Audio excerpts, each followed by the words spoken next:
2 లక్షల వరకు పంట రుణాలు మాఫీ చేస్తామని కాంగ్రెస్ ప్రభుత్వం ప్రకటించిన సంగతి తెలిసిందే. ఆగస్టు 15 లోపు రుణాలు మాఫీ చేస్తామని సీఎం రేవంత్ రెడ్డి హామీ ఇచ్చారు. ఈ మేరకు నిధుల సమీకరణపై ప్రభుత్వం దృష్టి సారించింది. మరోవైపు మాఫీ అమలుకు విధి విధానాలపై కసరత్తు చేస్తోంది. అర్హులైన వారికి రుణమాఫీ వర్తింపజేసేందుకు అధికారులు వివిధ ప్రతిపాదనలను సిద్ధం చేస్తున్నారు.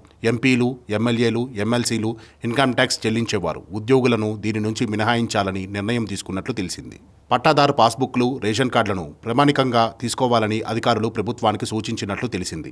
పంట రుణాల మాఫీపై ఈ వారంలో కేబినెట్ భేటీ నిర్వహించాలని ప్రభుత్వం యోచిస్తోంది. అందుకు సంబంధించిన పూర్తి సమాచారం ఇవ్వాలని ఆదేశించడంతో క్షేత్రస్థాయిలో వ్యవసాయ అధికారులు 2 లక్షల వరకు లోన్లు తీసుకున్న వారి జాబితాను బ్యాంకుల నుంచి తెప్పిస్తున్నారు. ఈలోగా రుణమాఫీ ఎవరెవరికి అమలు చేయాలనే దానిపై వ్యవసాయ శాఖ వివిధ ప్రామాణికాల ప్రతిపాదికను అధ్యయనం చేస్తోందని ప్రభుత్వ వర్గాలు వెల్లడించాయి. రైతు బంధు పథకం కింద రాష్ట్రంలో మొత్తం 66 లక్షల మంది లబ్ధిదారులు ఉన్నారు. 2 లక్షల లోపు రుణాలు పొందిన వారు దాదాపు ఇంతమందే ఉంటారని ప్రభుత్వ వర్గాలు అంచనా వేస్తున్నాయి. రైతు బంధు లబ్ధిదారుల్లో దాదాపు 6 లక్షల మందికి పట్టాదారు పాస్బుక్లు లేనట్లే తెలిసింది.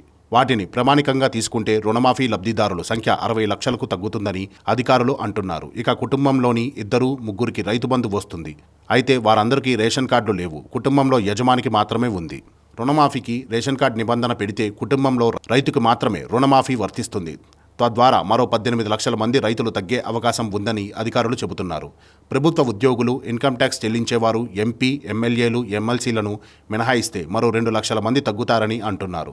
వీరందరినీ తొలగింపు ద్వారా 40 లక్షల మంది మేరకు రుణమాఫీ పథకం పరిధిలోకి వస్తారని అధికారులు అంచనా వేస్తున్నారు. ఇక 2018 డిసెంబర్ 12 నుంచి తీసుకున్న పంట రుణాలు రెన్యువల్ అయిన వాటికి మాఫీ అమలు చేయాలని యోచిస్తోంది. అందుకు అనుగుణంగా రైతుల వివరాలను సేకరించాలని సూచించింది. ఇక ఇలా రుణమాఫీకి సంబంధించి పలు ప్రతిపాదనలను రాగా దీనిపై మంత్రి మండలిలో సమగ్రంగా చర్చించాకే నిర్ణయం తీసుకోవాలని ప్రభుత్వం భావిస్తోంది.